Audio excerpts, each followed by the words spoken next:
Listen carefully, because what you are about to hear is not comfortable.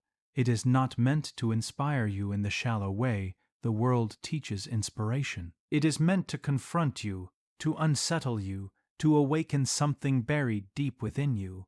Inside you there are two beings. One is familiar, safe, predictable. It is the version of you shaped by fear, by past wounds, by expectations of others. This is your old self.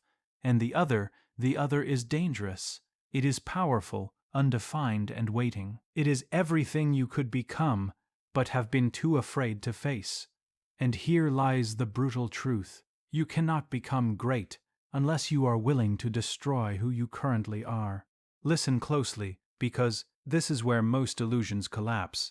You have been taught to look outward when things go wrong, to blame circumstances, timing, luck, other people, lack of resources. It feels easier that way. It protects your ego. It gives you a reason to stay the same without feeling responsible. But if you strip everything away, every excuse, every justification, you are left with a truth that is far more uncomfortable. The greatest limitation in your life is not the world. It is the version of you that you have accepted as yourself. This version did not appear out of nowhere. It was built slowly, unconsciously, through years of experience. Every rejection you faced, every failure you endured, every moment you felt not good enough, it all left a mark. And instead of confronting those wounds, you adapted to them. You became more careful, more quiet, more hesitant, more dependent on approval. Without realizing it, you constructed a personality designed not to win, but to avoid pain. And at first it worked. It protected you from embarrassment. It kept you safe from failure. It helped you fit in where standing out felt dangerous. But what once protected you now imprisons you, because the same patterns that kept you safe now keep you small. You say, "This is just who I am." But what you really mean is, "This is who I learned to be so I wouldn't get hurt." There is a difference, a massive difference. Your old self is not your true identity. It is a survival strategy that outlived its usefulness, and yet you defend it. You defend your limitations as if they are facts. I'm not confident. I'm not disciplined. I'm not the kind of person who succeeds. These are not truths. They are conclusions you reached, and then repeated so often that they began to feel real. Your mind is powerful, but it has one flaw. It believes what you tell it consistently. So if, for years, you have told yourself that you are weak, incapable, or average, your mind will organize your behavior to prove that story correct. You hesitate when opportunity appears. You procrastinate when action is required. You quit when resistance shows up, not because you lack ability, but because your identity demands consistency, and your identity is still tied to your past. This is why change feels so difficult.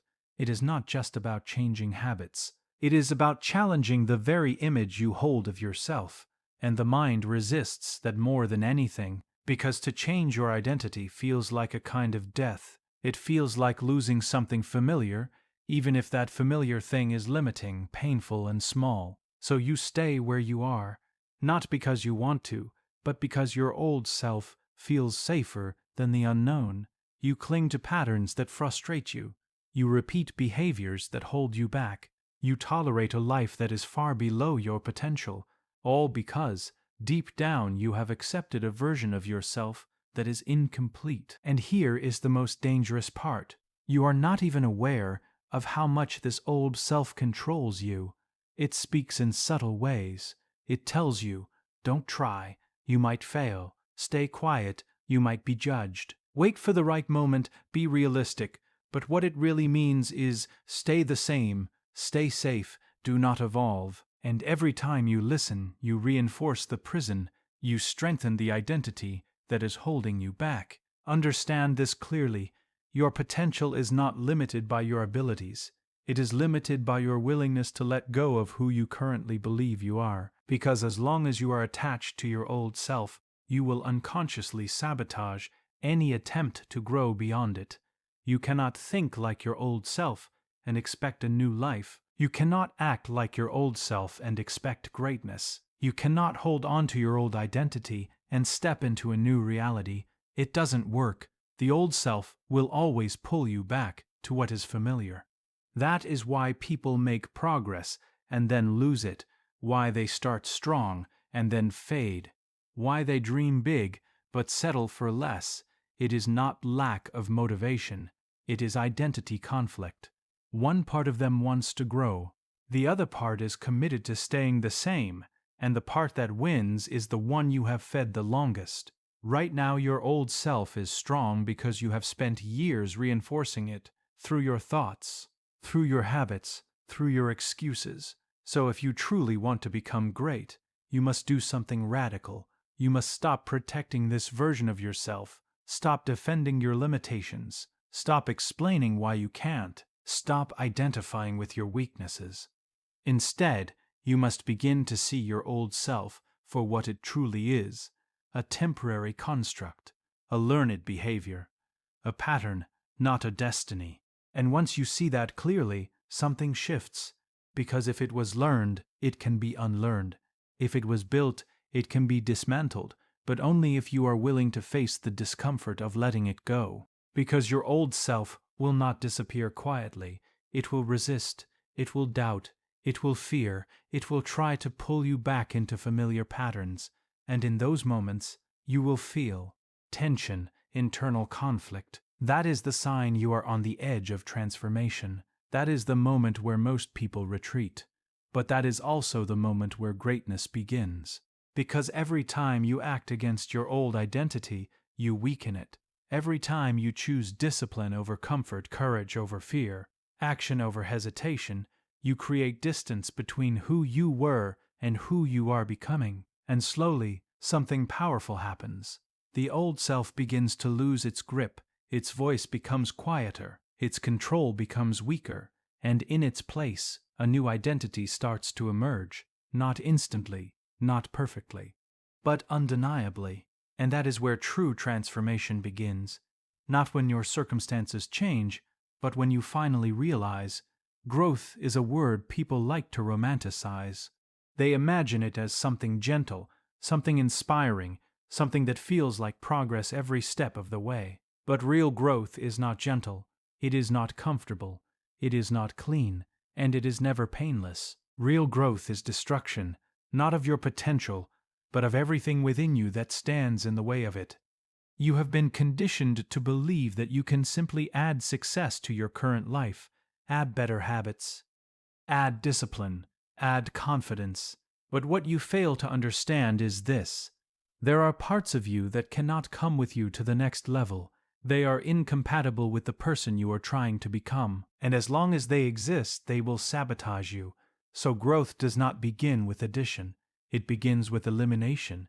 You must destroy the patterns that keep you average, the habits that make you weak, the thoughts that make you hesitate, the behaviors that keep you comfortable, and this is where the internal resistance begins, because destruction feels like loss. When you try to let go of old habits, your mind resists. When you step out of comfort, your body resists. When you challenge your identity, your emotions resist. It feels unnatural. It feels wrong. But that feeling is not a sign that you are failing. It is proof that something inside you is being broken apart. Think about it carefully. Why do you hesitate to wake up early? Why do you avoid difficult work? Why do you delay action even when you know what must be done? It is not because you lack knowledge. It is because your current self is built around comfort, and comfort must be destroyed. You cannot become disciplined while protecting your comfort zone. You cannot become strong while avoiding struggle. You cannot become great while holding on to ease. Something has to give, and what must give is the version of you that seeks comfort over growth. This is the hidden law of transformation. Every new level of life requires the death of an old version of you, not symbolically, but practically. If you want to become focused, you must destroy distraction. If you want to become confident, you must destroy self-doubt. If you want to become powerful, you must destroy passivity. And destruction is never passive. It is a conscious act. It is a decision you must make again and again. Because your old patterns will not disappear on their own. They are deeply wired, they are familiar, and they are comfortable. So every time you choose growth, you are choosing conflict. Conflict with your habits, conflict with your emotions, conflict with your own mind. And this is why most people stop. They interpret this conflict as a sign that something is wrong, but in truth, it is the clearest sign that something is changing.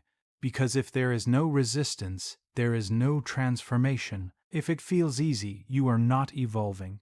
If it feels comfortable, you are not growing. Growth always carries friction.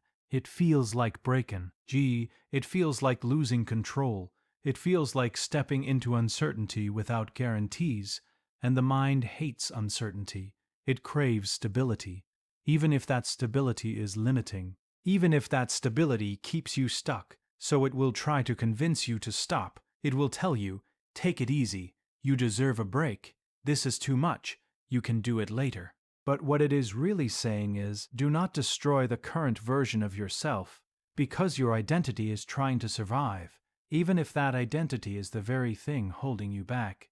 And this is where you must become ruthless, not with others, but with yourself. You must develop the ability to say, I don't care what feels comfortable, I care about what makes me grow. That means doing what is difficult, even when you don't feel like it. That means showing up, even when motivation is gone. That means pushing forward, even when doubt is loud. Because every time you do this, you are breaking something inside you. You are breaking laziness. You are breaking fear. You are breaking the need for comfort. And in that breaking, something new is formed. Strength, clarity, discipline, power. But understand this clearly. Destruction is not a one-time event. It is a continuous process. Because as you grow, new limitations will appear, new fears, new doubts, new comfort zones, and once again, they must be destroyed. This is the cycle of evolution. You build, and then you outgrow, you rise, and then you shed, you become, and then you transform again. There is no final version of you, only levels, and each level demands a sacrifice. This is why greatness is rare. Because most people are not willing to let go repeatedly. They want to grow once and stay there, but life does not work that way. To remain great, you must continue destroying what is no longer serving you. Old beliefs, old habits, even old successes, because what got you here will not take you further. And if you cling to it, it will become your limitation, so you must learn to walk away, to release. To let parts of yourself die willingly, not because you hate who you were, but because you respect who you are becoming. And that is the deeper truth. Destruction is not self-hate. It is self-respect at the highest level.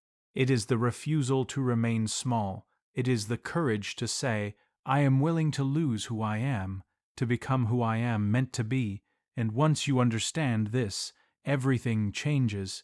You stop fearing discomfort. You stop avoiding struggle. You stop clinging to the familiar. Instead, you begin to seek what challenges you, because you know, on the other side of destruction is transformation, and on the other side of transformation is power, not temporary motivation, but real, unshakable strength, the kind that is built only when you are willing to break yourself and rebuild again. There is a part of you that you do not show to the world, not because it does not exist, but because you have spent years trying to hide it. This hidden part, what Carl Jung called the shadow, is not merely darkness. It is everything within you that you have rejected, suppressed, or denied in order to be accepted, to belong, to survive. It is your anger that you were told was too much, your ambition that felt dangerous, your fear that made you feel weak, your jealousy, your insecurity, your impulses, your hidden desires, all of it pushed down, not destroyed, just buried. And here is the truth that most people never realize. What you suppress does not disappear, it gains power, silently, patiently. In the background of your life, the shadow is not passive, it is active. It influences your thoughts, your reactions, your decisions, often without your awareness. It speaks through hesitation, through overreaction, through self-sabotage. When you procrastinate on something important, when you feel an irrational fear of being judged, When you react with anger that surprises even you, that is not random, that is your shadow expressing itself. Because what is not made conscious controls you unconsciously. You may believe you are in control of your life, but if you have not faced your shadow, you are being driven by forces within you that you do not understand, and that is dangerous. Because the shadow does not care about your goals. It cares about staying hidden. It will distort your perception. It will create excuses. It will justify your limitations. It will do anything to avoid being seen, and the more you ignore it, the stronger it becomes. This is why people repeat the same destructive patterns over and over again. They say, "I don't know why I keep doing this," but there is always a reason. It lives in the shadow. Unexamined fears become avoidance. Unexamined fears become avoidance. Unaccepted insecurity becomes arrogance or withdrawal. The shadow finds a way, always. So if you truly want to evolve, if you want to kill your old self, you must do something most people are unwilling to do. You must turn inward and look at yourself honestly. Not the version you present to others, not the version you wish you were, but the raw, unfiltered truth of who you are beneath the surface. This is not easy, because what you will find may disturb you. You will see contradictions. You will see weakness. You will see traits that you have judged in others living inside you, and your first instinct will be to turn away, to deny it, to say, "That's not me," but it is, and the moment you deny it, you give it more power, because denial feeds the shadow, awareness weakens it. This is the paradox. The things you are most afraid to face are the very things you must confront to become free. You cannot become disciplined while ignoring your laziness. You cannot become confident while denying your insecurity. You cannot become powerful while pretending your fear does not exist. You must see it clearly, without judgment, without excuses. You must be able to say, "Yes, this is part of me." That is the beginning of control, because once something is conscious, it can be transformed. But as long as it remains hidden, it controls you. Understand this deeply. Facing your shadow does not mean becoming it. It means integrating it. Your anger, when understood, becomes strength. Your fear, when examined, becomes awareness. Your insecurity, when accepted, becomes humility and growth. There is power in the shadow, but only if you are willing to face it. Otherwise, that same power will destroy your progress. It will whisper doubts when you try to rise. It will create fear when you need courage. It will sabotage you when you are close to breakthrough, and you will not even realize why. You will think life is against you. But in reality, you are against yourself. This is why most people never reach their full potential, not because they lack ability, but because they lack self-awareness. They spend their lives trying to improve the surface, while the deeper forces within them remain untouched, and those forces keep pulling them back. So if you want to break free, truly break free, you must develop the courage to confront yourself. Ask the difficult questions. What am I avoiding? What am I afraid to admit? Where am I lying to myself? What patterns keep repeating in my life? And most importantly, what part of me am I refusing to see? Because that is where your shadow lives, and that is where your power is hidden. This process is uncomfortable. It will shake your identity. It will challenge your beliefs about yourself, but it will also do something else. It will make you whole, because right now you are divided. There is the version of you that you show, and the version of you that you hide, and that division creates weakness. But when you face your shadow and accept it, you remove that division. You become integrated, and an integrated person is powerful. They are not easily shaken. They are not controlled by unconscious impulses. They are aware, grounded, and in control. Not because they are perfect, but because they know themselves fully. So the choice is simple, but not easy. You can continue running from your shadow and remain controlled by it, or you can face it and take back your power. Because in the end, the shadow you refuse to confront will rule your life, but the shadow you face will become your strength. There is a quiet lie you have been living with for most of your life. It sounds harmless. It even feels true. I am just like this. You repeat it when you hesitate. You believe it when you fail. You defend it when you are challenged. But this statement is one of the most dangerous illusions you can carry. Because the moment you believe that who you are is fixed, you stop evolving. And what you call who you are is not a permanent truth. It is a collection of habits, reactions, beliefs, and repeated behaviors that you have practiced so often, they now feel automatic. That is your identity, not something you were born with in a finished form, but something you built, unconsciously, over time. Every time you avoided discomfort, you reinforced a version of yourself that escapes. Every time you chose ease over effort, you strengthened a version of yourself that lacks discipline. Every time you doubted yourself, you deepened a version of yourself that feels incapable. And after years of repetition, these patterns began to feel like facts. But they are not facts, they are rehearsed behaviors. And anything that is rehearsed can be changed. This is where most people misunderstand identity. They think identity creates behavior, but in reality, behavior creates identity. What you repeatedly do becomes who you believe you are. If you consistently avoid challenges, you begin to believe you are weak. If you consistently follow through, you begin to believe you are disciplined. If you consistently act with courage, you begin to believe you are confident, not because you declared it, but because you proved it to yourself through action. This means something powerful. You are not trapped. You are patterned, and patterns can be broken. But here is where the real struggle begins. Because even though identity is not fixed, it feels fixed. And it feels fixed because your mind is designed to protect consistency. It wants your actions to match your self-image. So the moment you try to act differently, you feel resistance.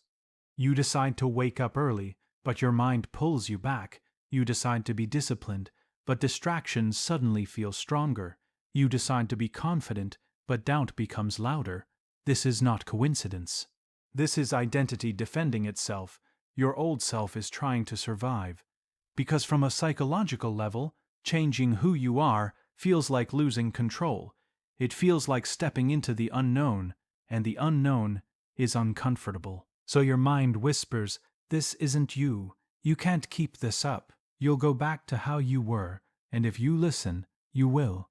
Not because it is true, but because you chose to believe it. Understand this clearly.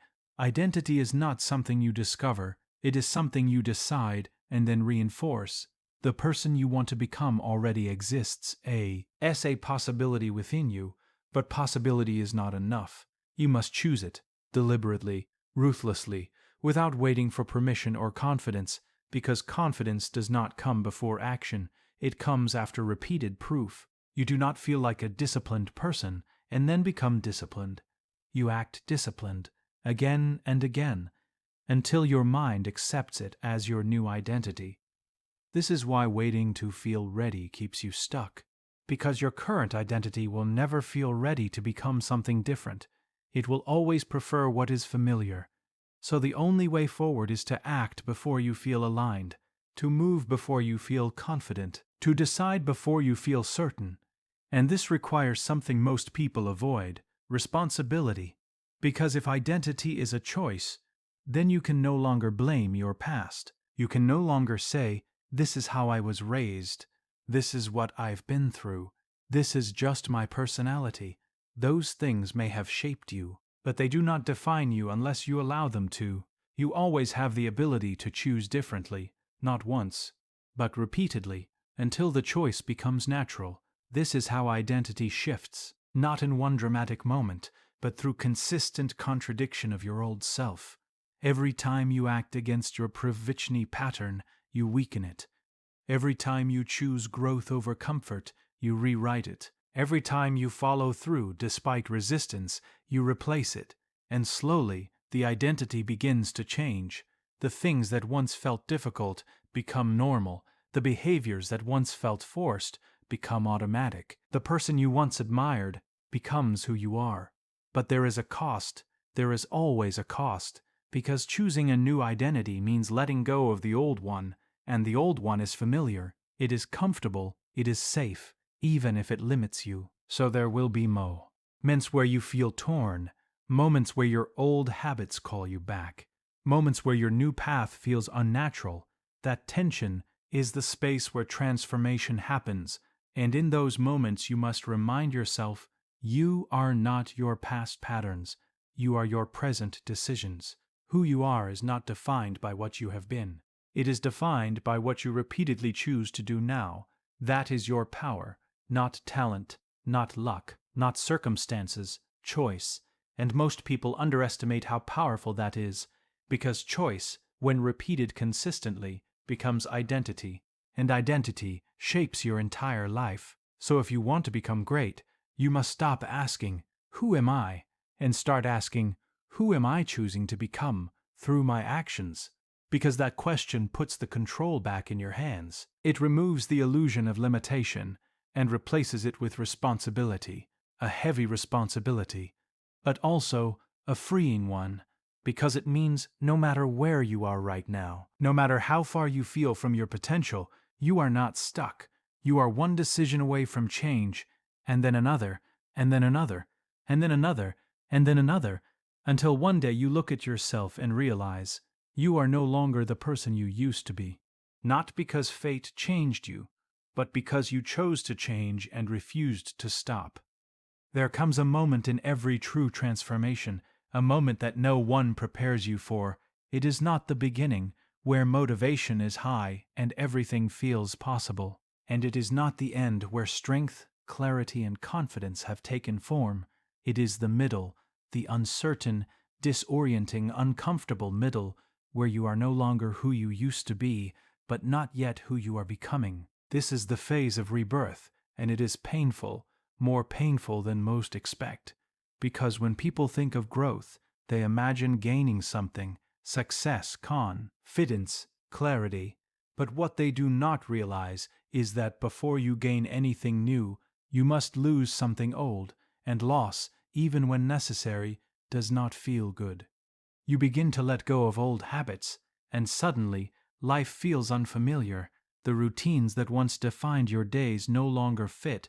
The distractions that once comforted you no longer satisfy you, and yet the new habits have not fully taken root. So you exist in between, not comfortable in your past, not confident in your future, just suspended. This creates a deep internal tension, a sense of instability. You may feel lost, you may feel uncertain, you may even feel like you are falling apart, and in a way you are, because the structure of your old self is breaking down. The identity you once relied on is dissolving, and the mind does not like this. It craves certainty, it craves familiarity, it craves control. So when those things disappear, it reacts. It fills you with doubt. Was this the right decision? Why does this feel so hard? Maybe I should go back to how things were. This is the most dangerous moment, not because you are failing, but because you are closest to turning back. Most people never complete their transformation because they cannot tolerate this phase. They interpret the pain as a sign that something is wrong. But in reality, this pain is the process. Rebirth is not smooth. It is chaotic. It is uncomfortable. It is uncertain. Think about it deeply. Anything that is reborn must first break. A seed must split open in darkness before it becomes a tree. A muscle must tear before it grows stronger. Even your own mind must let go of its old structure before it can form a new one. Why would your personal transformation be any different? You are not simply improving, you are reconstructing yourself. And reconstruction requires dismantling, piece by piece, belief by belief, habit by habit. And during this dismantling, there will be moments where you feel empty, as if you have lost yourself, as if you do not know who you are anymore. This feeling is terrifying for many, because identity gives a sense of stability. Even if that identity is limiting, it is known. So when it begins to dissolve, it feels like losing control. But this emptiness is not your enemy. It is a necessary space. It is the gap where your new self is being formed. a space where old patterns no longer dominate, and new patterns are still emerging. If you rush to fill this space with your old habits, you go backward, but if you can sit in it, endure it, move through it, you evolve. This requires patience, a deep, disciplined patience, because the new version of you will not appear instantly. It is built through repeated actions, through consistency, through time. And during that time, you will feel resistance. You will feel like quitting. You will feel like you are not making progress. You will feel like the struggle is endless. But what you cannot see in those moments is that change is happening beneath the surface. Just because you do not feel transformed does not mean you are not transforming. Every time you choose discipline over comfort, something shifts. Every time you act despite doubt, something strengthens. Every time you refuse to go back, something solidifies. Slowly, quietly, invisibly, you are becoming someone new. And then one day, something remarkable happens. You respond differently to situations that once controlled you. You act with confidence where you once hesitated. You maintain discipline where you once gave in. And you realize you are no longer fighting to change. You have changed. But that transformation was not born in comfort. It was born in discomfort, in the moments where you wanted to quit, but didn't. In the moments where you felt lost, but kept going. In the moments where everything inside you resisted, but you chose growth anyway. That is rebirth. Not a sudden event, but a gradual emergence. A painful, necessary process of becoming. So when you feel lost, do not panic. When things feel uncertain, do not retreat. When the pain intensifies, do not assume you are on the wrong path, because often the moment you feel most broken is the moment you are closest to being rebuilt. Understand this clearly. The pain of rebirth is temporary, but the cost of staying the same is permanent. So you must choose your struggle, the discomfort of transformation or the regret of stagnation. One leads to growth, the other leads to a life half lived, and deep down, you already know which one you cannot afford. So endure the pain, embrace the uncertainty, allow the old self to fall apart, because what feels like an ending is actually the beginning of something far greater, something stronger, something more aligned, something real, a new self forged through struggle, shaped by discipline, and earned through persistence. And that version of you will be worth every moment of pain you had to endure to become it. There is a quiet narrative that lives inside you. It does not shout, it does not demand attention, but it shapes everything. It whispers, "This is who I am because of what I've been through," and over time you begin to believe it. You begin to define yourself by your past, by the pain, the failures, the disappointments, the moments that left a mark so deep that they became part of your identity. You say, "I'm like this because I was treated this way. I think this way because I failed before. I act this way because life made me this way." And slowly, without realizing it, you accept it. But here is the truth most people never confront. What happened to you and who you are not the same thing. Your experiences influenced you. They shaped your reactions. They conditioned your patterns. But they did not define your essence. They did not determine your future. They did not lock you into a permanent identity. What they did was create a story, and you have been living inside that story for so long that you forgot it was ever written. Think about it. Every painful experience leaves behind more than just memory. It leaves interpretation. A moment of rejection becomes, "I'm not good enough." A failure becomes, "I'm not capable." A betrayal becomes, "I'm not capable." These are not facts. They are meanings you assign to events. And once those meanings were repeated enough, they became beliefs. And once those beliefs settled in, they began to control your behavior. So now, without even realizing it, you hesitate before trying. You doubt before acting. You pull back before committing. Not because you are incapable, but because your past convinced you that you are. This is how the past traps you. Not through what happened, but through what you decided it meant. And the more you repeat that meaning, the more real it feels. Until one day you stop seeing it as a belief and start seeing it as truth. But it is not truth. It is a pattern. and patterns can be broken, but only if you are willing to challenge them. Because holding on to your past identity feels safe. It gives you an explanation, it gives you a reason, it gives you a something to point to when things don't go your way.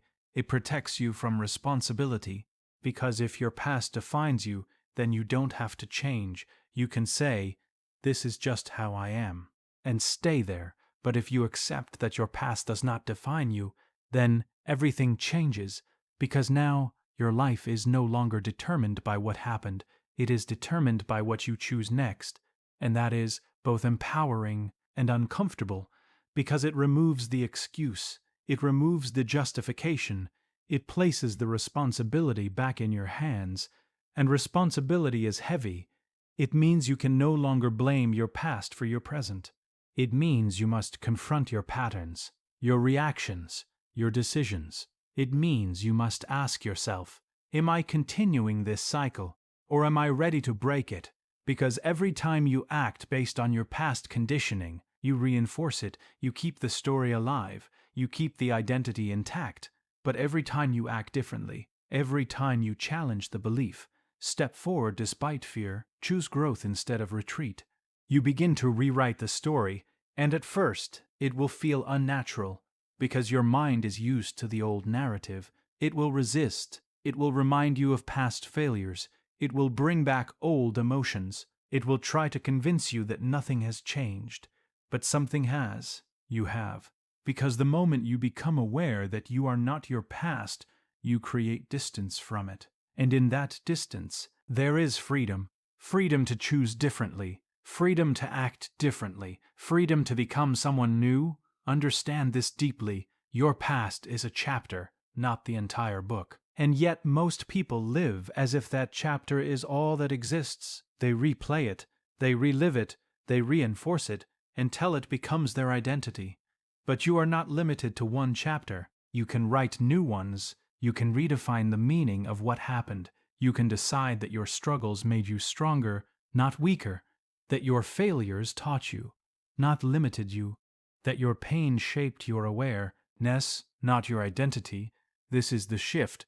Not denying the past, but refusing to be controlled by it, because there is a difference between remembering something and living inside it. You can acknowledge your past without becoming it. You can learn from it without being defined by it. You can carry the wisdom without carrying the weight. And when you reach that point, something powerful happens. You stop reacting automatically.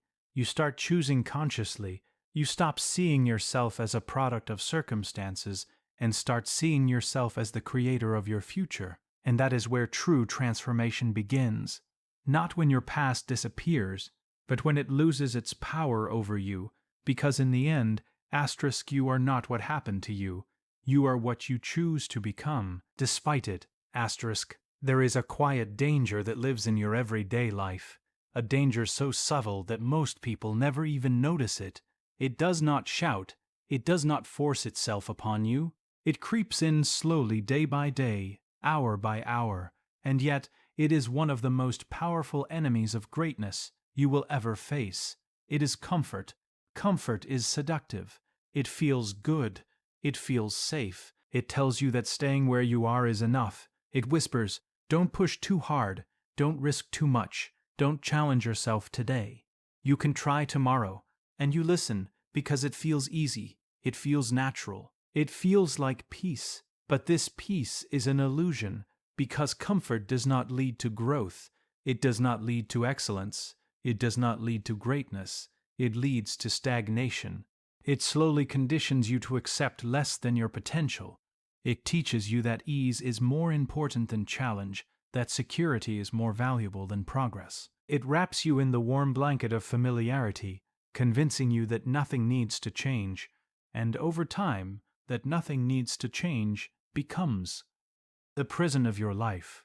The most dangerous thing about comfort is that it does not feel harmful. On the contrary, it feels protective. You justify it. I'm taking care of myself. I need rest. I'll work on it later when I have more energy. But what you call taking care of yourself is often just avoidance. Avoidance of risk. Avoidance of pain. avoidance of becoming who you are capable of being. Every time you choose comfort over challenge, you strengthen your old self. You reinforce habits of ease. You protect the identity that wants to stay small. You tell your mind, body, and soul that what you have now is enough, and the part of you that dreams bigger slowly shrinks in silence. This is why most people never reach their potential. It is not because they lack talent. It is not because they lack intelligence.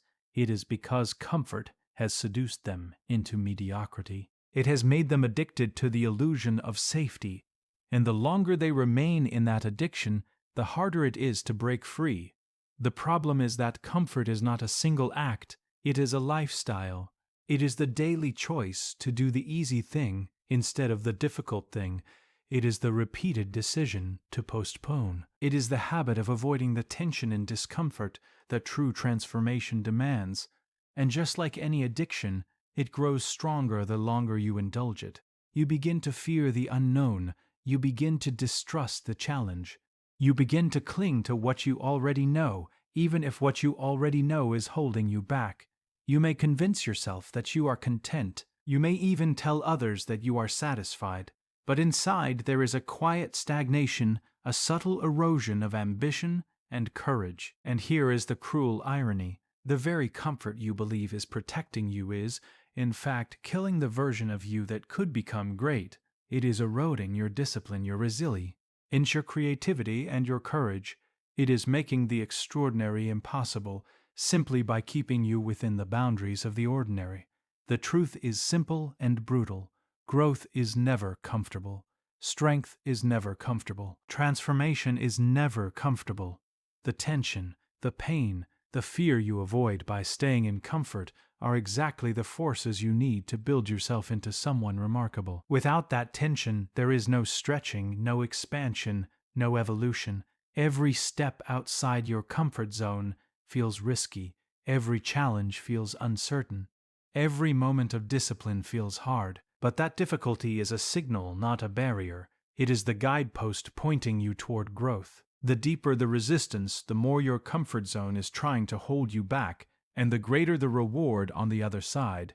To break free from this addiction, you must confront it consciously. You must see comfort for what it truly is, a prison disguised as safety. You must question every choice to stay easy when you could push harder. You must embrace discomfort, because discomfort is the language of evolution. You will stumble, you will resist, you will long for the ease you are leaving behind.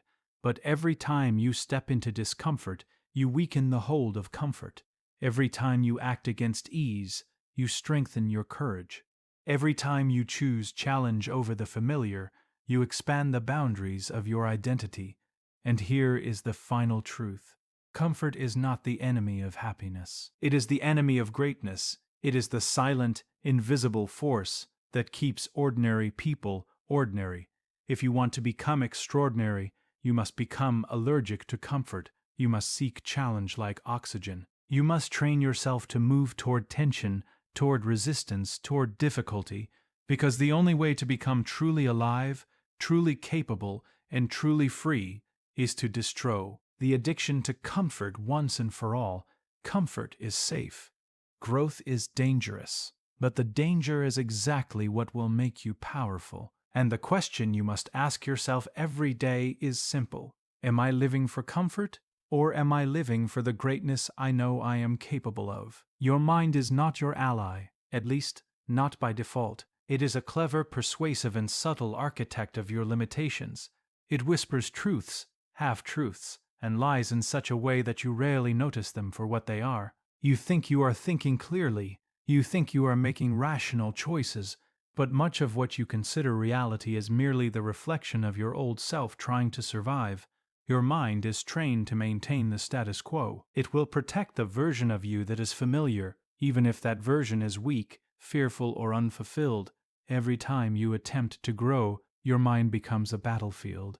You may set a goal, a vision, or a new standard for yourself, and yet, within hours or even minutes, the mind begins to sabotage. It does so silently. You are not ready for this. You don't have enough experience. You'll fail anyway, so why bother? Just rest. You can try again tomorrow. And you listen, because these thoughts sound reasonable, they feel safe, they cloak themselves in logic and disguise fear as prudence. They whisper from the deep recesses of your psyche, carrying the authority of years of conditioning. They are not lies, they are your old habits speaking through your mind, and they are powerful because you believe them. What most people fail to realize is that the mind does not want what is best for you, it wants what is familiar, comfort, safety, predictability. It will lie, it will manipulate, it will rationalize in order to protect the old self, because the old self fears change. And change is always dangerous. Change is always threatening. This is why most people never break free of mediocrity. They think their mind is a tool they control, but in truth, it is often a saboteur they do not recognize. It is the silent voice that convinces you to stay small, that convinces you that you are incapable, that convinces you that the future is too difficult or too risky. And when you follow its advice, you are not failing by circumstance, you are failing because you allowed the mind to betray you. And yet the mind is not your enemy if you learn its ways. It can be trained, it can be guided. But this requires awareness, acute, relentless awareness. You must recognize that every limiting thought is a message, not a decree. Every hesitation, every doubt, every fear is an opportunity to test your resolve. You must develop the discipline to act even when your mind screams otherwise. You must practice defiance in silence, proving to yourself that action does not depend on certainty, confidence, or motivation, because the mind will never hand these to you freely. It only thrives on inertia, and it will cling to fear as a lifeline. Do not underestimate the cunning of the mind. It will attack your courage, distort your perception, and twist your emotions to protect your comfort. And the more important the goal, the louder it will scream, because the stakes are higher. When the mind senses that transformation is imminent, it reacts with ferocity. It will do everything it can to prevent you from leaving the familiar territory of your old self. But here lies the paradox. The very thoughts that frighten you, confuse you, or immobilize you, these are exactly the signs of the path you must take. They are the markers of growth, the indicators that you are stepping outside the old patterns that have held you captive. Resistance is proof that transformation is underway. The mind rebels not because you cannot succeed, but because it cannot yet understand who you are becoming. To master your mind, you must stop treating it as a master and start treating it as a tool. You must observe its whispers without obedience. You must recognize fear, doubt, and hesitation for what they are, remnants of an old self desperate to survive, and then you must act anyway. Step forward, speak your truth, do the work. Push through the resistance, show the mind that action, not thought alone, shapes reality. The mind will always resist, because it is designed to resist. That is its nature. But you are not bound by nature, you are bound by choice. Every time you act against your mental resistance, you reinforce the truth that you are not your fears, you are not your doubts, you are not the old patterns that have kept you small. You are the conscious agent that decides to move forward despite the mind's betrayal, and over time, the mind begins to obey. Slowly, at first, then more fully, it becomes your servant rather than your jailer, not because it has changed its nature, but because you have demonstrated a higher authority. You have shown it that growth, discomfort, and discipline are not threats, they are necessitate. The final truth is this: your mind will betray you if you let it, but it will serve you if you refuse to yield. The difference between stagnation and greatness, between mediocrity and mastery, lies not in circumstances, talent, or luck, but in your ability to act when your mind tells you not to, and that ability is the birthright of anyone willing to claim it. Motivation is seductive. It arrives like a fleeting spark, a flash of energy that makes everything seem possible. You wake up inspired, full of ideas, ready to conquer the day. But motivation is fickle. It comes and goes without warning. It depends on your emotions, your circumstances, and sometimes even the weather. You feel motivated, you take action, and for a moment the world seems aligned with your desires, but the next morning, or the next hour, that spark fades. It leaves you cold, uncertain, and questioning yourself. This is why relying on motivation alone is a trap. Motivation is external, it depends on forces outside of you. It is unreliable, inconsistent, and unpredictable. It cannot carry you through the long hours of hard work, the moments of discomfort, the struggles when nothing seems to go right. Motivation can ignite you, but it cannot sustain you. Discipline, on the other hand, is internal. It is not a feeling. It is a decision. It is a commitment made not when it is convenient or pleasant, but when it is difficult, uncomfortable, and inconvenient. Discipline does not wait for inspiration. It does not hesitate for confidence. It acts regardless of emotion. It is the quiet, unwavering engine that drives progress when motivation falters. To understand the power of discipline, consider this. The most successful people are not the most motivated. They are the most consistent. They do not wait for the perfect mood, the perfect moment, or the perfect conditions. They have trained themselves to act day after day through resistance, fatigue, and uncertainty. Discipline creates momentum. It builds habits that compound over time. It transforms small, consistent actions into extraordinary results. Discipline is also a shield. Motivation can lead you astray, promising quick highs and fleeting satisfaction. Discipline keeps you on course when emotions fluctuate, when doubts arise, when distractions threaten to derail you. It is the invisible backbone of achievement. While motivation is a spark, discipline is the fire that burns steadily, shaping and sustaining the path toward your goals. But discipline is not easy.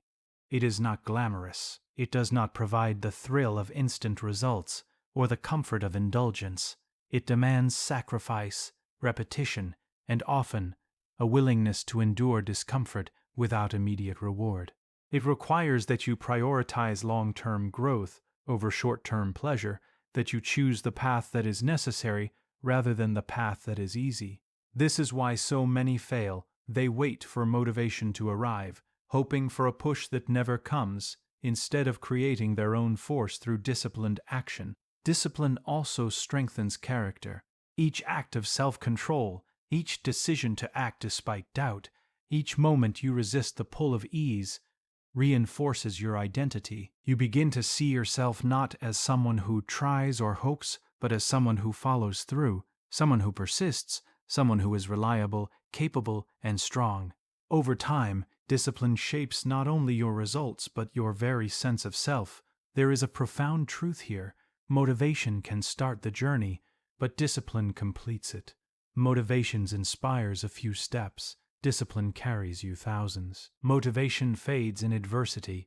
Discipline thrives in adversity. Motivation looks for the easy way. Discipline chooses what must be done. If you want to achieve anything meaningful, if you want to grow beyond your current limitations, you must understand this principle. You cannot wait to feel motivated. You must act whether you feel ready or not. You must show up every day, consistently, even when desire is absent. You must build a life of repetition, routine, and resilience, because that is where greatness is forged. And here is the final lesson. The disciplined person is free. Free not because they are always inspired, but because they are always in control. Free because their progress does not depend on fleeting emotions. Free because they have created a system, a structure, a way of being that carries them forward, no matter what obstacles arise. Motivation is a spark. Discipline is the engine, and without the engine, the spark will die. But with discipline, even the smallest spark of inspiration can grow into an unquenchable fire that propels you beyond the limits of your past, your fears, and your old self. There is a truth about growth that most people resist. Loneliness is inevitable on the path to becoming who you are meant to be. It is not a punishment, nor a flaw, nor a sign that you are failing. It is a signal, a natural, necessary part of evolution. The moment you begin to change, to stretch beyond the patterns and expectations that have defined you, the world around you will feel different. People you once connected with effortlessly may no longer understand you. Conversations that were once familiar may feel hollow. Friends and colleagues who shared your pace, your habits, and your interests may no longer resonate with the person you are becoming. And in those moments, you may feel isolated. You may feel misunderstood, unseen, or even rejected. This is not accidental. It is the nature of transformation. Growth changes the vibrational frequency of your being. When you evolve, your mind, your actions, and your priorities shift, and because they shift, your external environment shifts as well. Those who were aligned with your old self may no longer be aligned with your new self. Loneliness is the gap between who you were and who you are becoming. It is the space where the old connections no longer fit and the new ones have not yet formed. But do not fear this emptiness. It is fertile ground. It is a crucible in which your identity is reforged. When you are alone, you are forced to confront your own mind, your own fears, and your own patterns without distraction or influence. You are forced to rely on yourself, to listen to your inner voice, rather than the chorus of external approval, and in this self-reliance, strength is born. Loneliness is a teacher, though its lessons are often harsh. It teaches patience, resilience, and self-awareness. It teaches you to find fulfillment within, rather than seeking it externally. It challenges you to become comfortable with your own presence, your own thoughts, and your own truth. Only when you can stand fully in your solitude can you step fully into your power.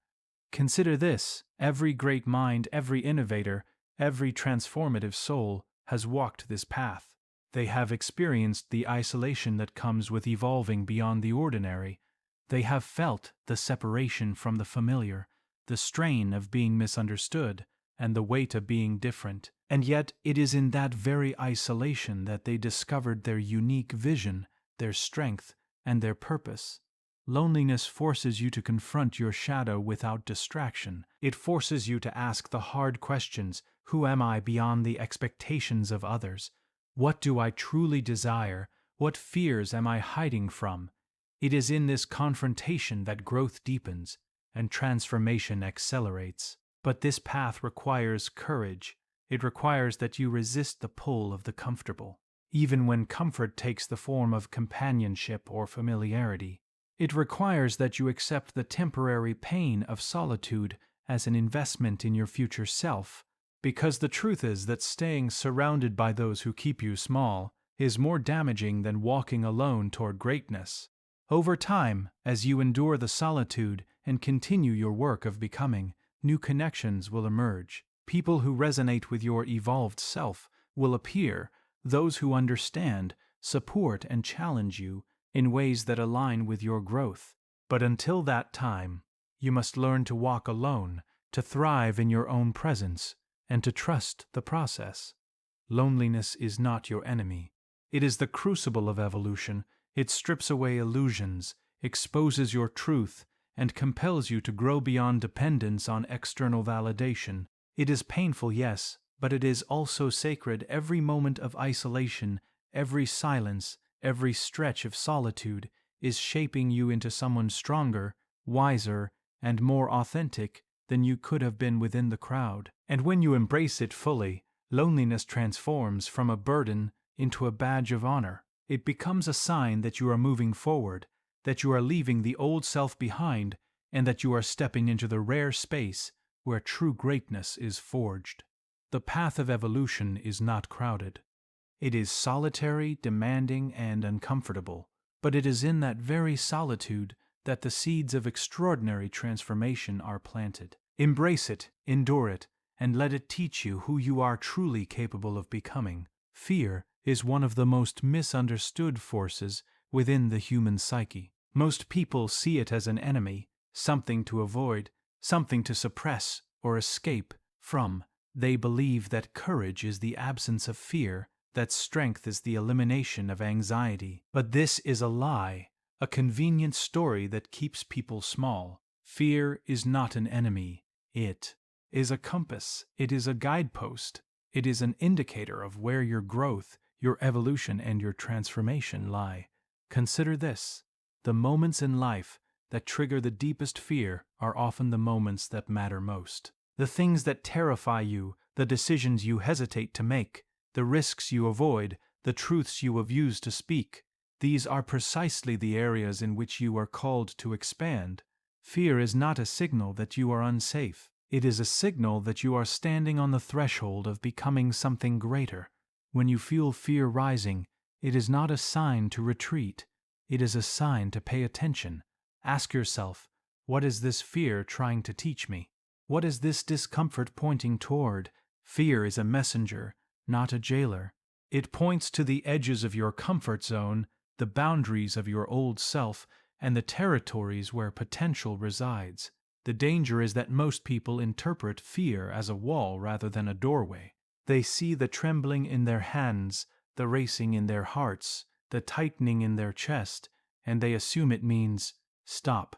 But in truth, fear almost always accompanies opportunity, growth, and transformation.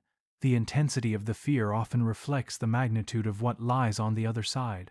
The greater the fear, the greater the potential.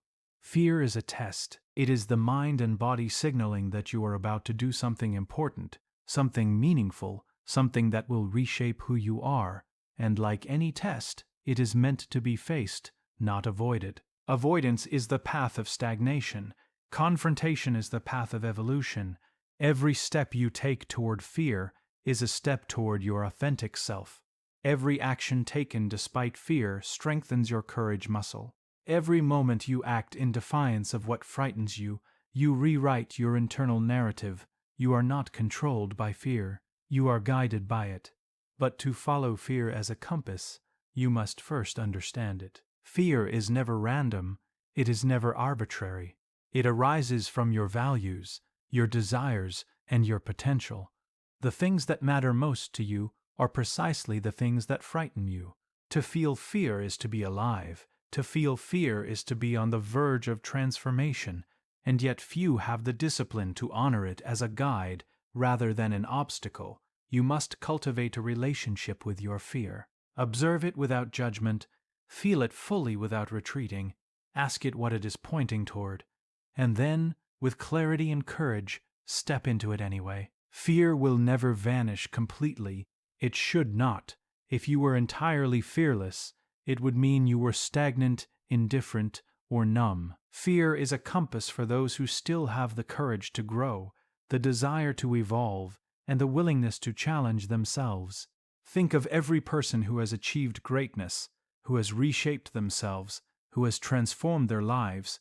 They did not eliminate fear. They felt it, they acknowledged it, and they walked forward in its presence. They let fear guide them to the places they needed to go, rather than letting it dictate that they stay where they were comfortable. The key is discipline, awareness, and action. You must recognize fear as a signal rather than a verdict. You must understand that it is pointing toward opportunity, not obstruction. You must respond to it with deliberate, purposeful movement, step by step, breath by breath, decision by decision, toward the unknown that calls you forward. When you learn to see fear as a compass, the world transforms. Challenges become invitations. Risks become lessons. Uncertainty becomes a space of potential. Fear no longer paralyzes you. It illuminates the path to your growth. And the more you navigate by this compass, the more skilled, resilient, and authentic you become. Ultimately, fear is not a curse. It is the body and mind's way of telling you that you are alive, that you are on the edge of possibility, and that the transformation you seek is within reach. The person who follows fear wisely, who listens to its guidance without surrendering to its intimidation, discovers strength, clarity, and depth that the comfortable will never know. The courageous do not live without fear. They live in its presence. They move forward because they understand that fear is a map, not a barrier, a guide, not an enemy.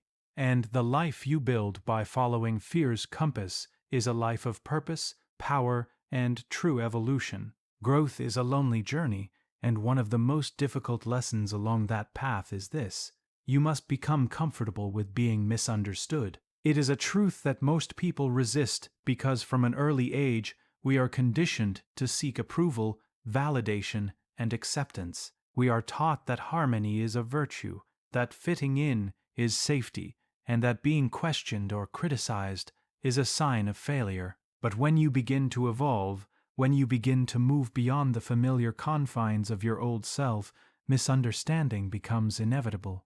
The more you step into your authentic self, the more you challenge the expectations of others. People around you may have known the old version of you, your habits, your opinions, your identity, and your transformation threatens the comfort of their perception. They may question your choices, doubt your path, or even try to pull you back into the familiar patterns they understand.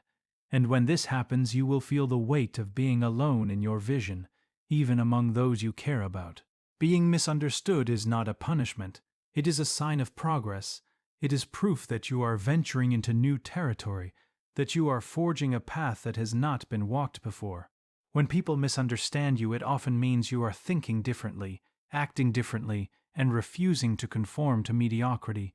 It is the mark of a mind that is awake, a spirit that is evolving, and a soul that refuses to remain small. The discomfort of being misunderstood is intense because it triggers doubt, fear, and isolation. Your mind will question itself. Am I wrong? Am I overreaching? Should I adjust myself to be more acceptable? But the very act of adjusting yourself to avoid misunderstanding is the act of surrendering your growth. It is a return to the old self, a retreat into conformity, and a slow death of your potential. To embrace being misunderstood, you must first redefine your relationship with perception. Other people's understanding is not a measure of your truth. Approval is not the measure of your progress. Clarity in the eyes of the world is not necessary for clarity within yourself. Your value, your growth, and your destiny are not contingent on the comprehension of others. They are contingent on your courage to act according to your authentic vision. Being misunderstood is a mirror that reflects your independence. It is the friction that tests your resolve. Every criticism, doubt, or dismissal you encounter is an opportunity to solidify your identity, to prove to yourself that your direction is not determined by external consensus. When you embrace this, misunderstanding transforms from a source of pain into a source of empowerment. You begin to move forward with conviction, untethered from the need for validation. History is full of those who were misunderstood before they were revered. The great thinkers, the innovators, the artists, the leaders, they were often ridiculed, doubted, or criticized in their time. Their visions did not fit neatly into the expectations of the present, yet by remaining steadfast in the face of misunderstanding, they reshaped the world. Their courage to endure misperception allowed their true message to emerge, uncorrupted by the need for immediate acceptance. To live comfortably in misunderstanding, you must cultivate inner certainty. You must anchor yourself in your values, your vision, and your purpose, so that the judgments of others do not sway you. You must develop patience, knowing that comprehension and recognition often come long after the initial resistance. And you must practice resilience, understanding that criticism is a companion of progress, not a barrier to it. There is also a subtle liberation in being misunderstood. When you no longer seek universal understanding, you free yourself from the chains of expectation. You can act boldly, speak freely, and create without inhibition. You are no longer trapped by the fear of judgment, no longer paralyzed by the desire to be accepted, and no longer confined by the narrow definitions imposed by others. In this space, your authenticity thrives. Ultimately, becoming comfortable with being misunderstood is not about alienation, it is about aligning. It is about aligning with your highest self, even when the world does not yet recognize it. It is about embracing the discomfort of isolation as a necessary passage to greatness. And it is about trusting that those who are meant to understand, support, and walk alongside you will arrive when the time is right. Those who fear misunderstanding will forever remain small, bending to the expectations of the crowd, suppressing their vision and sacrificing their growth for temporary approval. Those who embrace it will step boldly into their evolution, guided not by external validation, but by the quiet certainty of their own becoming. Being misunderstood is a gift for those who are willing to see it as such. It is the mark of transformation in progress, the the friction that polishes your resolve, and the crucible in which your true self is forged. Learn to walk in it, to grow in it, and to thrive in it, and you will discover that the approval of others is never as valuable as the integrity of your own journey. Transformation does not always arrive in grand gestures. It does not always announce itself with dramatic upheavals or life-altering events. Most often, it is born quietly, imperceptibly, in the small actions that we take day after day. These seemingly insignificant choices, when repeated consistently, compound over time, reshaping not only your habits but your identity itself. The truth is that your identity is not fixed.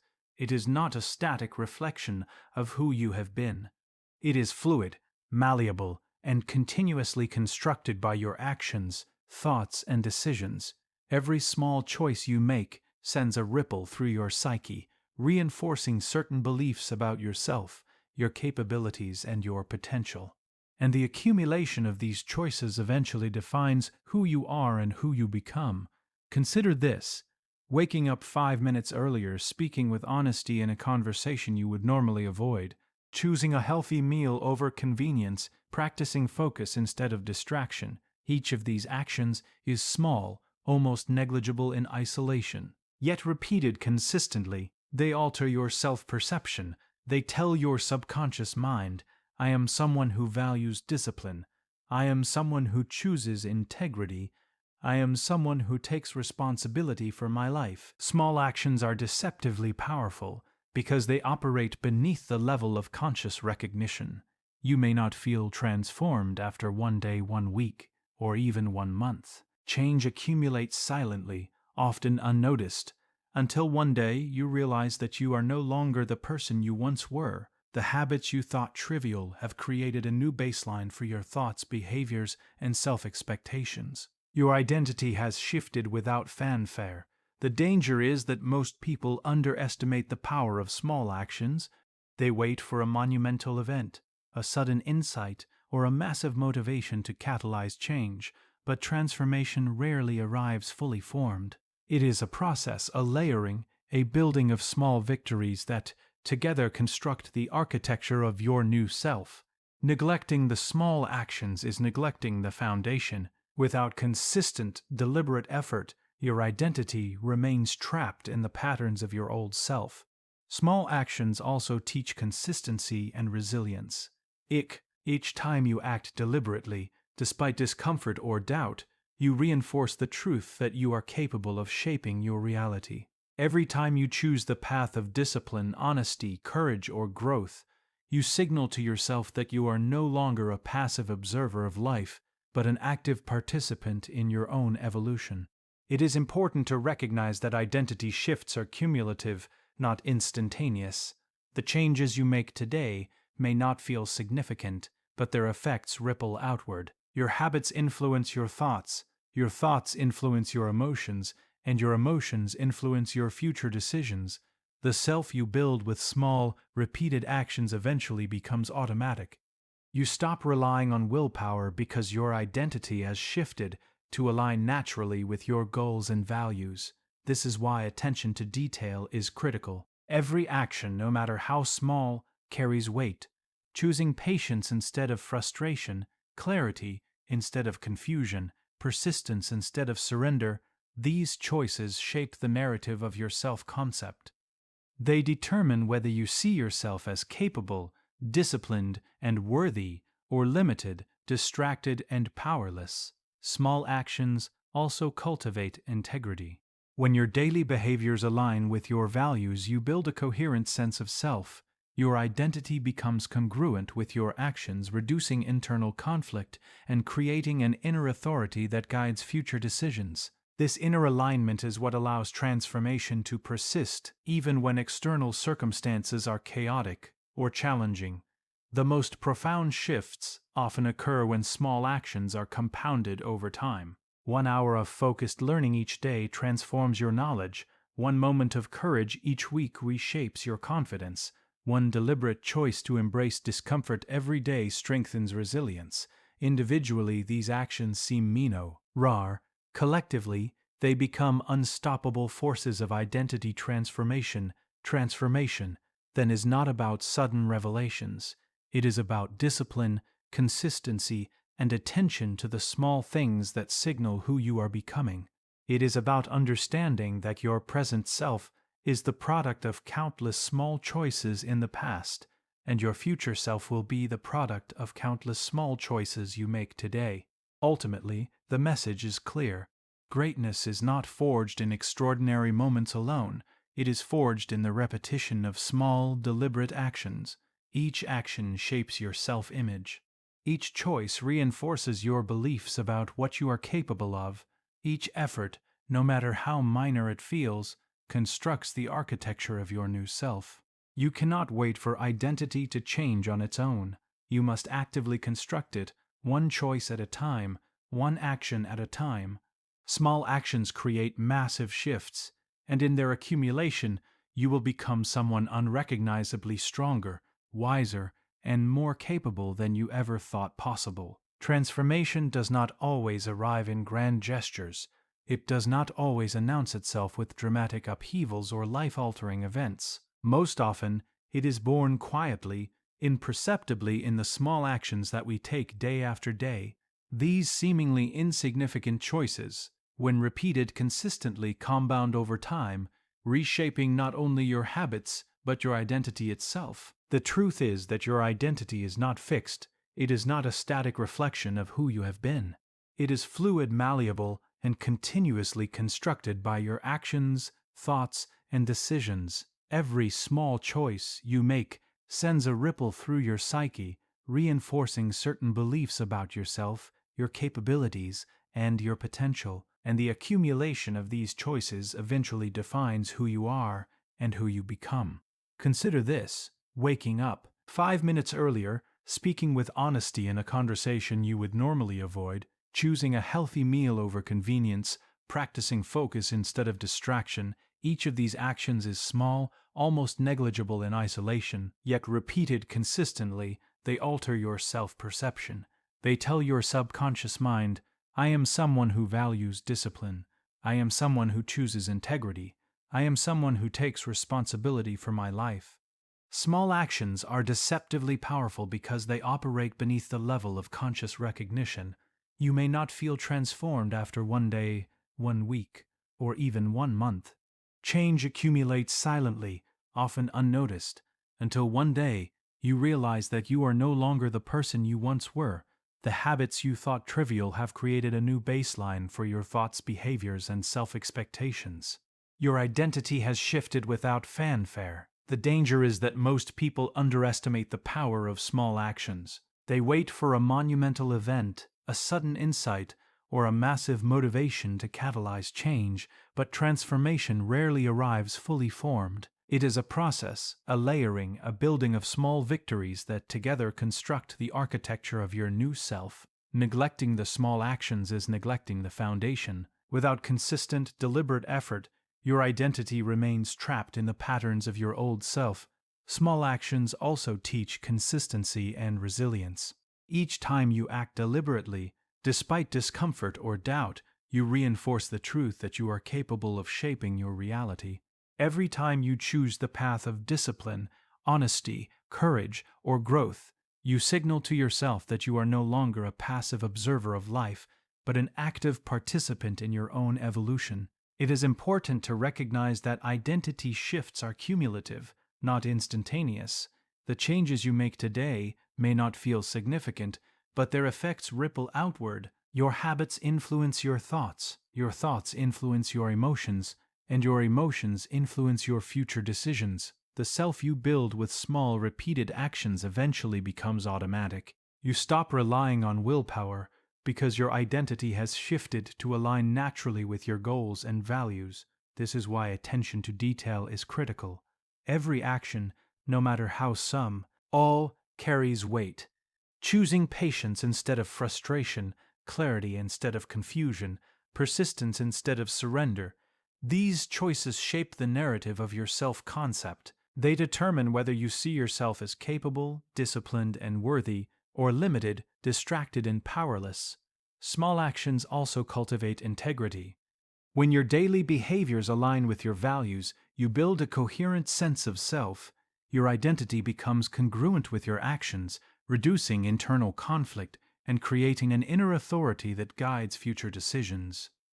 This inner alignment is what allows transformation to persist even when external circumstances are chaotic or challenging.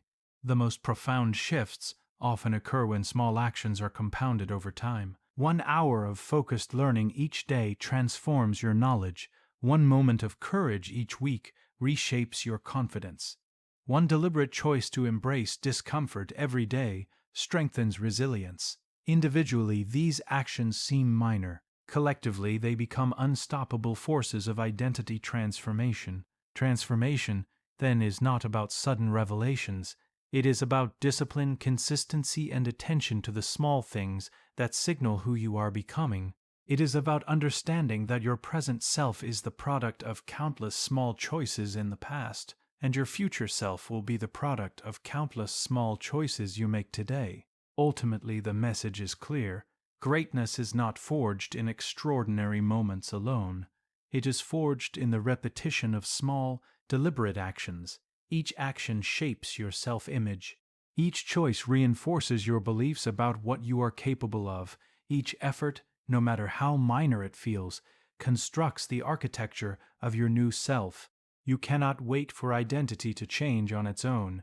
You must actively construct it, one choice at a time, one action at a time. Small actions create massive shifts, and in their accumulation, you will become someone unrecognizably stronger, wiser, and more capable than you ever thought possible. True power does not begin with money, influence, or skill. It begins with self-awareness, the unflinching ability to observe yourself as you are, to see your thoughts, your emotions, and your behaviors without distortion or denial. Most people live their lives in a state of unconscious reaction, driven by impulses, habits, and inherited patterns that they mistake for identity. They mistake familiarity for understanding and repetition for mastery. But without awareness, there is no control, no choice, and no true evolution. Self-awareness is the mirror that reflects the truth of who you are. It is the light that illuminates the hidden corners of your psyche, exposing the shadow, the fears, desires, attachments, and contradictions you would rather ignore. To be self-aware is to see yourself not only as you present to the world, but also as you exist internally, your motivations, your weaknesses, your blind spots, and your untapped potential. This honesty is uncomfortable, even painful at times, because it demands that you confront the parts of yourself you would rather deny. But it is only through this confrontation that power is born.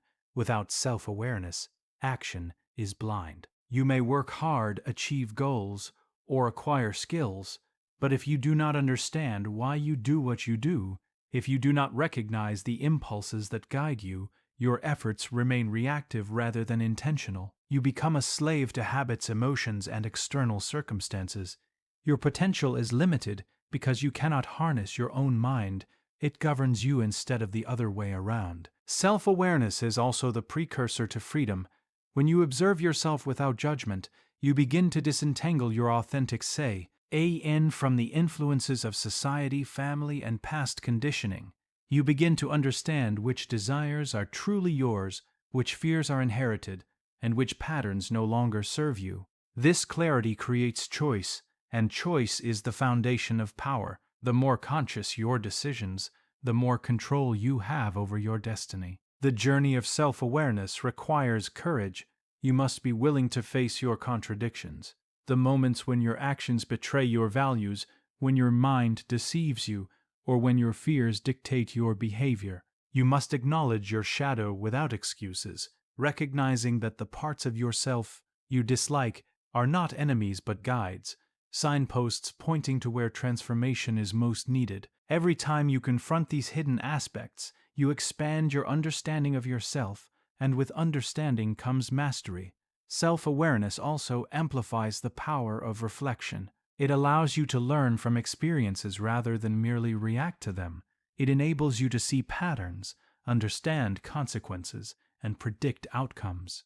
In this way, you begin to navigate life with intention, making choices aligned with your long-term vision instead of being swept along by impulses or circumstance. Furthermore, self-awareness fosters emotional intelligence. By observing your emotions without becoming entangled in them, you gain the ability to respond rather than react. You learn to recognize triggers, manage stress, and communicate with clarity and authenticity. Your relationships, decisions, and actions all improve because you operate from understanding rather than ignorance, from insight rather than blind habit. The paradox of power is that it does not come from domination over others, but from mastery over oneself. The more you understand your own mind, your own impulses, your own motivations, the less you are controlled by external forces. Knowledge of self is armor against manipulation, distraction, and stagnation. It allows you to act decisively, navigate complexity with calm, and maintain integrity even when circumstances are chaotic. Self-awareness is also the beginning of transformation. When you see yourself clearly, you recognize both your limitations and your possibilities. You understand where you have been held back by fear, ego, or habit. You see the potential for growth that has always existed within you, waiting to be realized. Every conscious observation, every honest reflection, every moment of introspection lays the groundwork for change, evolution, and ultimate empowerment. In short, self-awareness is the genesis of power. It is the seed from which all other forms of mastery grow. Without it, effort is directionless, growth is limited, and potential remains unrealized. With it, you gain clarity, choice, control, and the ability to shape your life according to your highest vision. The question is not whether you can act, it is whether you can see yourself clearly enough to act wisely. The true beginning of power is not in external achievement, it is in the unflinching, courageous, and continuous observation of yourself, because when you know yourself, you no longer allow circumstance, fear, or habit to dictate your life. You create it, and in that creation lies your true authority, your freedom, and your destiny. Human beings have a choice, though most never see it clearly. It is the choice between evolution and repetition, between conscious transformation and the endless recycling of old patterns. Life does not pause, and it does not forgive stagnation. The cycles of your past, your failures, your mistakes, your regrets, and even your successes will repeat themselves with uncanny precision if you fail to learn, if you fail to grow, if you fail to become conscious of your trajectory. You either evolve or you repeat. There is no middle ground. Repetition is seductive because it is familiar. The patterns of thought, behavior, and emotion that have defined your life until now feel safe. They comfort you with predictability, even when they bring dissatisfaction. You may rise in the morning and move through your routines, believing you are progressing, but if your actions are dictated by habit rather than awareness, you are simply replaying yesterday's scripts. The tragedy is subtle. You are active yet inert. You are moving yet standing still. You are alive yet trapped in cycles that prevent you from truly becoming. Evolution, on the other hand, is frightening because it is unknown. It demands discomfort, challenge, and confrontation with yourself. It requires that you examine your thoughts, your motives, and your shadow with uncompromising honesty. To evolve is to acknowledge that the person you were yesterday is not sufficient for the life you desire today. It is to confront the parts of yourself that have resisted growth, the fears, attachments, and illusions that have kept you small. The first step in evolution is recognition. You must recognize the patterns that you repeat unconsciously. Notice the recurring conflicts in your life, the repeated mistakes in relationships, the cycles of fear, procrastination, or self-sabotage. These patterns are not accidents. They are reflections of your unresolved inner dynamics. Until you bring them to awareness, they will persist. To ignore them is to choose repetition. Evolution also requires courage, the courage to disrupt your own comfort. The human psyche naturally gravitates towards stability, even if that stability is toxic. Change demands that you resist this gravitational pull. It demands discipline and resilience. Every act of growth, every decision to challenge yourself, every confrontation with discomfort is a deliberate push against the current of inertia. This is why evolution is rare and why repetition is common. The path of transformation is narrow, steep, and demanding. The path of repetition is wide, flat, and inviting. Yet repetition is not merely external, it is internal. You do not simply repeat events, you repeat thought patterns, emotions, and self-concepts. The story you tell yourself about who you are, what you are capable of, and what your life allows becomes a self-fulfilling prophecy. If you believe that you are limited, that life is unfair, or that your circumstances define you, you will unconsciously structure your actions to ensure that these beliefs are confirmed. You will repeat your failures, your disappointments, and your limitations. Evolution requires interruption of this cycle. It requires the conscious act of observing your mind and choosing differently. It is not enough to wish for change. You must embody it in thought, emotion, and action. Every choice to respond rather than react, to act consciously rather than habitually, is an evolutionary act. Every refusal to yield to your old fears, insecurities, or complacencies is a step away from repetition and toward your potential. The human spirit is designed to evolve, but evolution is not automatic. It does not happen because you wish it. It happens because you actively cultivate it.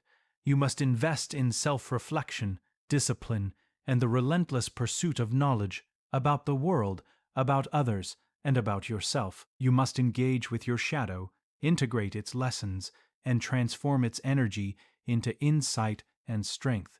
This is how repetition is broken. It is also essential to understand that evolution and repetition are not binary in a single moment. They are processes that coexist. Every day, every hour, every choice offers the opportunity to evolve or to repeat. Sometimes, evolution is subtle, a conscious choice to respond differently in a familiar conflict, a decision to pursue learning when inertia beckons, or a moment of courage in the face of fear. Sometimes, repetition is subtle, a passive acceptance of old habits, a rationalization of failure, or avoidance of discomfort. The battlefield of transformation exists in these seemingly minor moments, and the cumulative effect determines the trajectory of your life. To evolve, you must embrace discomfort. The familiar is comfortable, but the uncomfortable is fertile. Growth arises in tension, in challenge, in struggle. If you avoid these spaces, you remain trapped in the loop of repetition. Your old self, your unexamined habits, and your unconscious patterns will continue to assert themselves until you confront them directly. Evolution demands that you enter the unknown repeatedly, that you test your assumptions, challenge your beliefs, and stretch the limits of what you thought possible.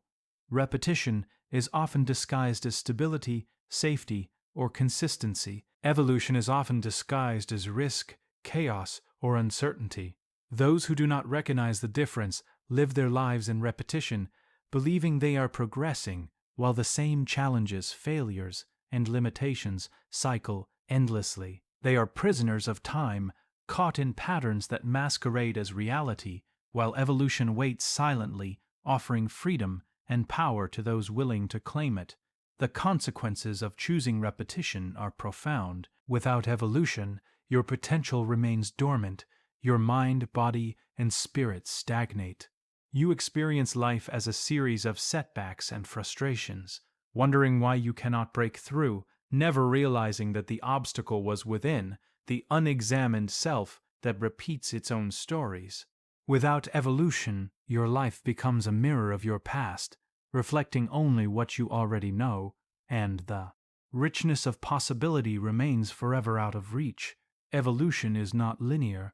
It is fractal, recursive, and sometimes painful. It requires reflection, failure, and integration. Each failure is not a signal of inadequacy, but a lesson, an opportunity to identify what must be refined or released. Each discomfort is a teacher, guiding you toward the next stage of growth. Repetition, by contrast, is a closed loop. It rejects the lessons of failure, avoids discomfort, and keeps the self in stasis. To choose evolution is to embrace the process, not just the result.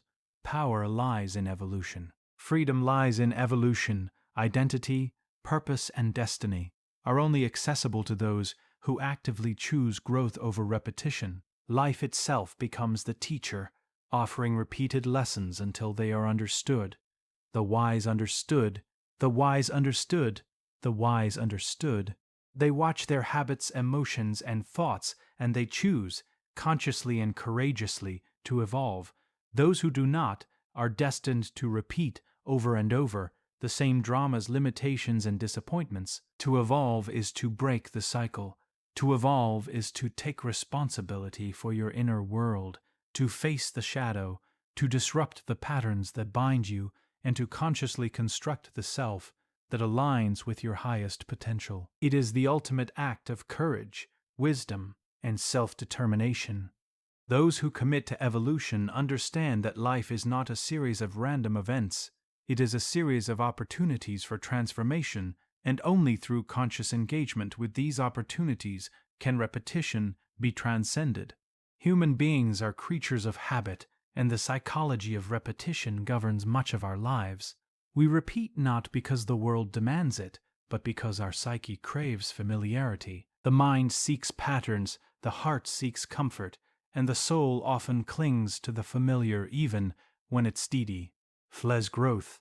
Repetition is seductive precisely because it gives the illusion of control, the sensation that we are moving forward, even when we are trapped in cycles. Every recurring thought, every habitual reaction, every unconscious choice reinforces a narrative about who we are. These patterns are invisible architects of identity, quietly shaping our beliefs, behaviors, and emotional responses. Often, we do not recognize the extent to which repetition limits us until we are forced to confront the consequences: broken relationships, stalled ambitions, and unresolved internal conflicts. Yet even in this recognition, we may cling to the old habits, seeking the comfort of known failure rather than the terror of transformation.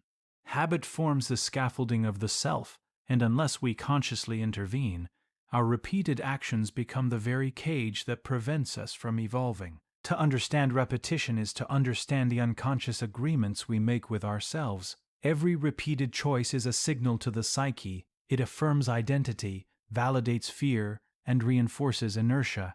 This is why breaking a pattern is not simply a matter of willpower. It is a confrontation with the invisible forces that have structured our existence. And it is only through deliberate awareness and action that we begin to dismantle the cycles that bind us. The anatomy of personal evolution is intricate, subtle, and often misunderstood. Evolution is not merely the acquisition of skills or knowledge. It is the transformation of the self at every level: mental, emotional, and spiritual. True evolution begins with recognition, the conscious acknowledgement of the limitations, fears, and habits that define the current self. It demands introspection, patience, and relentless honesty. Growth is rarely linear. It comes in waves, sometimes subtle, sometimes violent, each stage revealing new layers of complexity. In our identity, evolution requires the dissolution of old self-concepts, the shedding of attachments that no longer serve, and the willingness to confront discomfort as a catalyst for transformation. It is a process of unlearning as much as learning. Every act of self-reflection, every moment of discipline, every embrace of discomfort contributes to the reshaping of the inner architecture of the psyche. In this way, evolution is not a destination but a continual becoming, a dynamic interplay between awareness and action, shadow and light, failure and triumph. The evolved self is not defined by perfection, but by the capacity to observe, adapt, and integrate the totality of one's being. Shadow integration is the cornerstone of meaningful growth. The shadow represents the parts of ourselves that we deny, suppress, or reject, the impulses, fears, and desires that society, upbringing, or our own ego deem unacceptable. Most people spend their lives projecting these shadows onto others, or pretending they do not exist, yet the shadow governs behavior with subtle insistence. To integrate it is not to eliminate it, but to acknowledge and understand it, to recognize its influence, and to transform its energy into insight and strength. Confronting the shadow is painful because it exposes our vulnerabilities, insecurities, and contradictions. But in this confrontation lies profound liberation. Every act of shadow integration deepens self-knowledge, enhances emotional resilience, and expands the capacity for authentic decision-making. It is through this process that repetition can be broken, fear can be harnessed, and personal evolution can accelerate. Ignoring the shadow ensures its subtle dominion over the psyche, while integration transforms it into an ally, a guide toward the truest version of self. Human experience is also structured by emotional and cognitive cycles of self. Repeated disappointment is rarely random. It is the psyche's way of signaling unresolved internal conflicts. The mind creates patterns of expectation and behavior, and when these patterns are misaligned with reality, failure ensues. Emotional responses such as frustration, anger, or despair are not obstacles but feedback, indicators of misalignment between the current self and potential. Cognitive distortions, beliefs that exaggerate limitation or minimize possibility, perpetuate these cycles. To break them, one must cultivate self-observation, recognizing the triggers, thought patterns, and emotional responses that enforce repetition. This requires patience and courage, as confronting failure without self-deception forces acknowledgement of responsibility. Only when failure is examined consciously, rather than endured passively, can it become a teacher rather than a trap. Each cycle of failure holds within it the seeds of growth, if the individual has the willingness to see, reflect, and act upon the insight it provides. Courage and discipline are the engines of evolution. Courage is not the absence of fear, it is the willingness to act despite fear, to engage with discomfort and uncertainty with deliberate intention. Discipline is the repeated, consistent application of effort aligned with purpose, even when desire wanes and inspiration fades. Without courage, fear dominates, decision-making is compromised, and repetition persists. Without discipline, insight remains theoretical, motivation falters, and transformation stalls. The combination of courage and discipline creates momentum. Courage opens the door to growth. Discipline walks through it daily. Together, they allow the individual to confront shadow, break habits, and navigate the turbulence of emotional and cognitive cycles. Greatness is rarely the product of talent alone. It is forged through sustained courage, disciplined action, and the willingness to endure discomfort for the sake of transformation. Illustrative stories and case studies reveal the patterns of evolution versus repetition. Consider the individual who repeatedly sabotages relationships due to fear of vulnerability. Each failed connection reinforces the narrative of inadequacy. Yet another individual confronted with the same pattern chooses conscious reflection, seeks understanding, and gradually modifies behavior. The difference is awareness, courage, and discipline. Across history, visionaries, leaders, and innovators often faced repeated setbacks, ridicule, and misunderstanding. Those who allowed repetition to dominate remained trapped. Those who evolved learned, adapted, and ultimately transcended limitation. These stories reveal that evolution is not a matter of circumstance, but of response. How one engages with challenges, failure, and fear determines whether the cycle is broken or perpetuated. Daily practices are the building blocks of conscious growth. Small, consistent actions compound over time to produce transformative effects. Reflection, journaling, meditation, deliberate decision-making, and structured habits all reinforce awareness and disrupt repetition. Growth is rarely instantaneous. It is cumulative. Each intentional act of observation, discipline, and integration creates subtle shifts in identity that eventually manifest as profound transformation. Daily engagement with one's thoughts, emotions, and behaviors strengthens self-mastery, fortifies resilience, and ensures that insight translates into action. Without these practices, even the deepest realizations remain theoretical, and evolution is stunted, Integration of self-awareness, fear, and discomfort is essential for sustained evolution. Fear signals the boundaries of comfort. Discomfort marks the edges of potential. Self-awareness illuminates the mind, revealing where the old self persists and where transformation is possible. Together, these elements create a feedback loop. Awareness identifies the opportunity, fear indicates its importance, and disciplined engagement with discomfort ensures that insight is translated into growth. Ignoring any element disrupts the cycle. By embracing all three, the individual constructs a self-directed process of continuous evolution. The long-term consequences of repeating old patterns are profound. Habitual repetition solidifies limitation, restricts opportunity, and amplifies suffering. Relationships falter, potential stagnates, and the psyche becomes rigid. Conversely, the long-term benefits of evolution are cumulative and exponential. Each act of growth reinforces capability, resilience, and insight.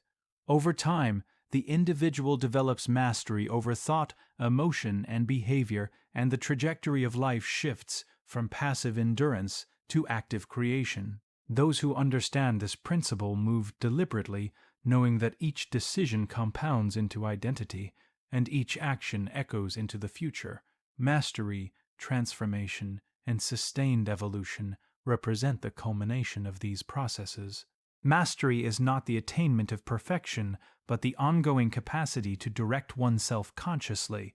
Transformation is the gradual reconstitution of identity through awareness, courage, and discipline. Sustained evolution is the continual refinement of self, the ongoing confrontation with shadow, and the persistent breaking of repetitive cycles. Together, they produce a life characterized not by stagnation or accident, but by deliberate growth, authenticity, and empowerment. The individual who achieves this understands the law of evolution. Life either propels us forward or pulls us backward, and it is our conscious engagement with the process that determines whether we evolve or repeat. Understand this: the final awakening is not a sudden event.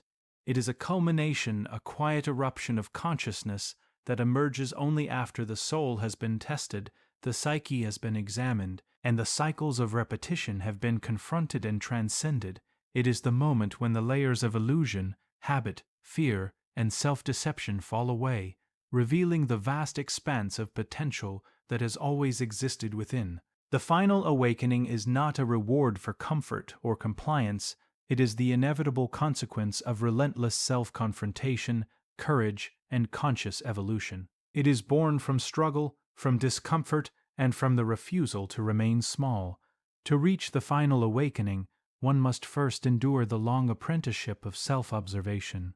Every repeated mistake, every shadow confronted, every fear faced is a step toward this clarity. Each act of courage, each disciplined effort, and each small victory accumulates, shaping the mind and spirit into instruments capable of perceiving truth. The final awakening is not granted, it is earned. It cannot be bought, borrowed, or borrowed from another. It arises only when the individual has faced the entirety of themselves with unflinching honesty. The process is often painful because it requires the death of old identities. Every belief, every attachment, every comfort that is not aligned with one's highest potential must be questioned, challenged, and sometimes abandoned. The self that clings to limitation, fear, or social approval cannot survive this awakening. It must dissolve, leaving behind a consciousness unburdened by the past and open to the infinite possibilities of the present. In this sense, the final awakening is both an ending and a beginning, a death and a birth, intertwined in the crucible of transformation. The final awakening brings profound clarity.